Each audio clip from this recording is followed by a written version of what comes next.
So, as with any great MMORPG, the first thing you're going to need to do in Gran Saga Unlimited is choose your character. First up, we have the Elementalist. The Elementalist class offers two augmentations, Chiromancer and Priest. Chiromancer focuses on AoE damage and debuffs like slows, while Priest specializes in healing. Intelligence is the main stat for both augmentations, as it increases the effectiveness of their spells. The Flowing Water passive ability enhances total mana points, and the Power of Life passive ability boosts the intelligence stat. So you will want to pick the Elementalist if you want to be slowing your enemies and healing your friends. Next up, we have the Guardian class. The Guardian class is a tank-focused class with two augmentations, Breaker and Centurion. Breaker emphasizes damage and disruption, while Centurion focuses on protecting allies with shielding abilities. Vitality is the main stat for this class, increasing health points, defense, and damage reduction. The Frequent Acrobatic Exercise passive ability enhances the Vitality stat, while the Full Body Workout ability boosts the Strength stat. This is the class for you if you are wanting to be the tanky boy up the front, defending all of your friends behind you. Now let's take a look at the Gunner class. The Gunner class, which offers two augmentations, Blaster and Assault. Blaster specializes in mid-range to long-range combat, while Assault excels in melee to close-range combat. Both augmentations benefit from the Dexterity and Accuracy stat as their primary focus. The Precise Aim passive skill enhances damage through Dexterity, while the Sight Alignment passive skill enhances Accuracy. This is the class for you if you want to be putting out huge amounts of damage from both close or long range. And last but not least, we have the classic Mage class, which offers two specializations. Pyromancer, specializing in devastating AoE fire skills, and Summoner, offering a range of support abilities including resurrection and heals through summonable turrets. Intelligence is the primary stat for mages, similar to the Elementalist class. The Overflowing Wisdom ability passively increases intelligence, and the Open Mind ability boosts mana points. This is the class for you if you really want to be helping your allies through your summons or giving out that huge damage by being a Pyromancer. Now that we have met Gran Saga's diverse cast of characters, let's dive into how to level up from 0 to 25 and become the ultimate warrior in Metapixel's magical world. So you've chosen your class. Now it's time to grind and get those levels. First, let's take a look at the level 0 to 5. After completing the initial tutorial, you will reach level 2 and enter Bad Sector 73. Here you will embark on your first set of missions alongside friendly NPCs. Begin by helping 5 NPCs collecting potions from the pond behind the first NPC and assisting their friend in the left corner. You will then have 2 quests to defeat creatures of a similar level before progressing to a quest where you gather herbs and eliminate mushroom-like creatures.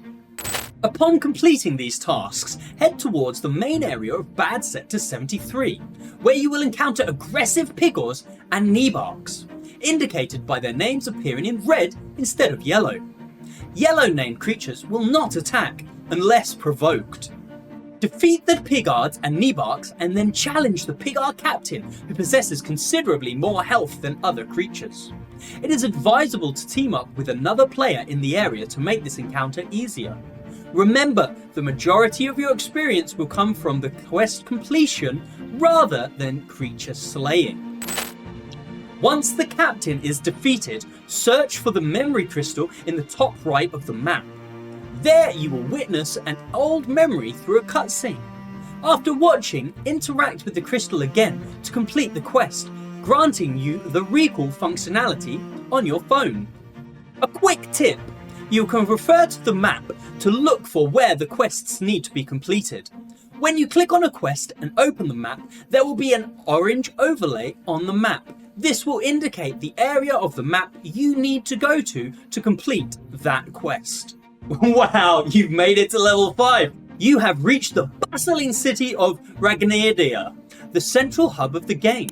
Here you will frequently visit to purchase potions, food, dismantle equipment, and even try your luck at the lottery. Upon arrival, head to the sacred tree located in the bottom left of the map to complete a quest that teaches you how to enhance a weapon with a scroll. Afterwards, interact with the potion vendor to complete a simple task, leading you to a quest where you visit the blacksmith to dismantle your first piece of armor. Speak to the NPC opposite the blacksmith, and just like that, you'll be level 7! Looking good so far, right? Take this opportunity to stock up on sweet candy from the food vendor, located across from the potion vendor near the sacred tree. Your next destination is the first warp hole, which will transport you to Dragon Hill, where you will spend your time until reaching the later teen levels. Once in Dragon Hill, make your way to Green Hills area. On the far side, you will meet an NPC named Fiona, who will instruct you to gather notes from soldiers in Green Hills and defeat King Moo, who resides in the center of the area. It's advisable to wait until you have completed all the other quests in Green Hills before facing King Moo to make the encounter easier. However, if there are plenty of people around, don't hesitate to join in the fun and complete the quests together. The other quests involve slaying various creatures in Green Hills, which should be manageable for any character. Remember to keep an eye on your mana and use food you purchased earlier to replenish it. One of the final quests will require you to find crystals, which can be found in the top right hand corner of Green Hills. So now you're a huge level 10 and it's time to progress to level 15. So, after speaking to Professor Bell, he will assign you quests that require entering Moonstone Cave. The first area of the cave can be tackled solo by defeating the Sporlings near the Gravekeeper's camp. However, the main quest will ask you to retrieve a memory from a large knight in the construction zone, which is difficult to accomplish alone. It's much easier with the support of other players providing healing or dealing damage. Once you've obtained the memory, interact with the memory crystal to access your system room, where your guide, Lilith, awaits. Upload the memory into the center of the room and teleport back by pressing the system room button on your phone. Completing this quest line leads you to a camp just north of the construction zone, where you can activate a warp crystal for convenient travel between there and Ragnadia. However, things become tricky here, as NPCs will assign you missions marked with Elite, indicating the need for a group to complete them. Professor Bell will also give you a quest to defeat the Arachnus Queen and Maud, which is marked as Elite as well. Even a full group of level 12 characters will struggle to complete this, so it's advisable to seek the assistance of higher level players. Alternatively, multiple groups can work together to complete these quests, though it may take time as loot drops are based on the players in the land and hit the final hit on the slain creature. If you don't have access to higher level support, you can focus on completing the mainline quests and easier side quests, then venture outside and head towards Petal Meadow, where you can repeatedly complete a quest that requires slaying elementals and meadow creatures. Keep in mind that this method can be time consuming and repetitive. You're now the big boy, huh?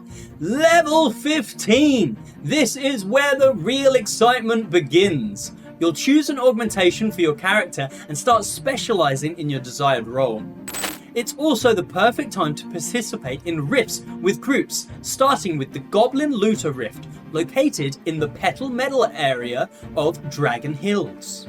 For the Goblin Looter Rift, you'll need a well-balanced group consisting of a tank, a healer, and 2 damage dealers.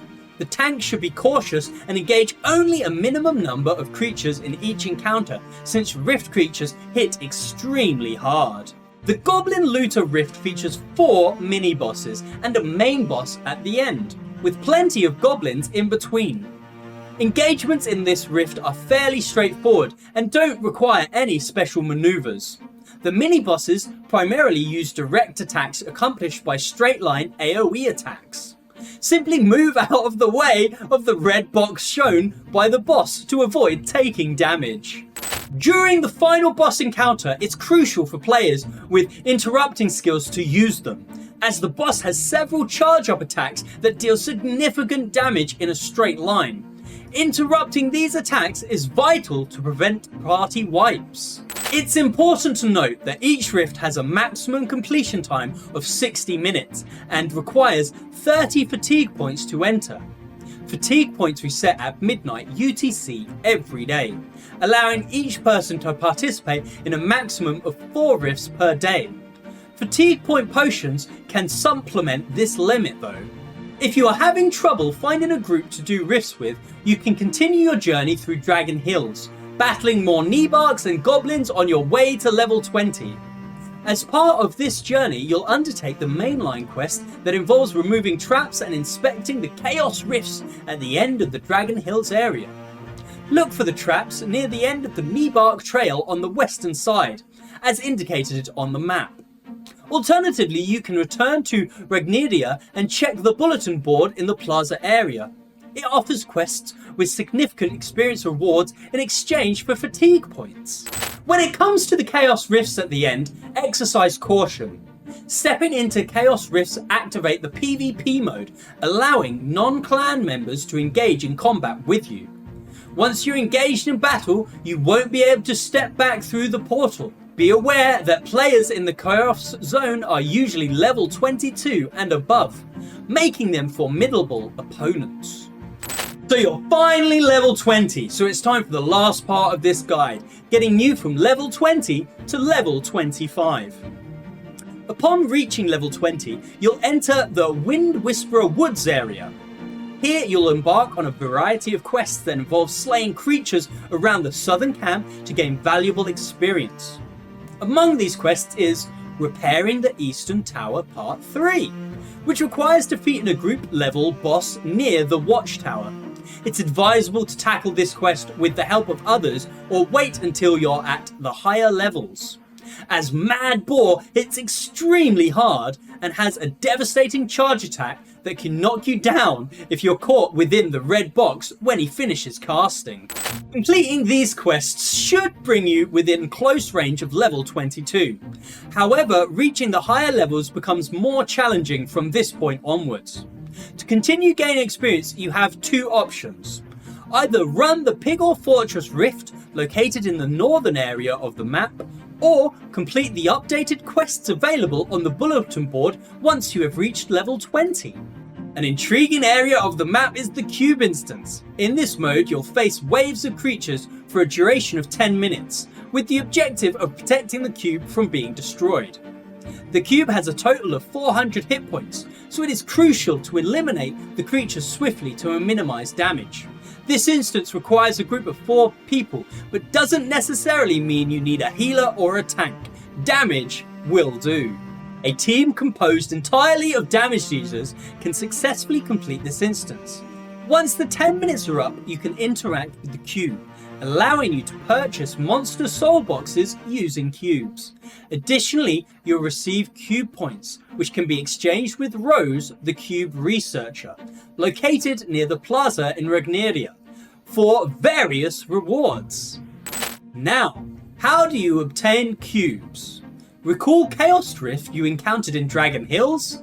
The monsters inside that rift can drop error cubes, which can be exchanged with Lilith in your system room for cubes, XP scrolls, fatigue points, and rare equipment. These items hold significant value, prompting clans to band together and venture into the Chaos Rift to defeat the bosses and then collect error cubes. By doing so, they make it easier for their members to level up and enhance their gear. You're now at level 25 and have the whole Gran Saga world in front of you. We will be doing more guides on Gran Saga and every other game you could think of, so make sure you come back and subscribe to our channel so you can find out the best, quickest and easiest ways to get through some of these games. If you are looking for friends to party with within Gran Saga, why not join the Polkastarter GG clan? And even better, head over to our Discord where you can find many a friend to play many a game with. Until the next guide or the next video, I'll see you then, and goodbye.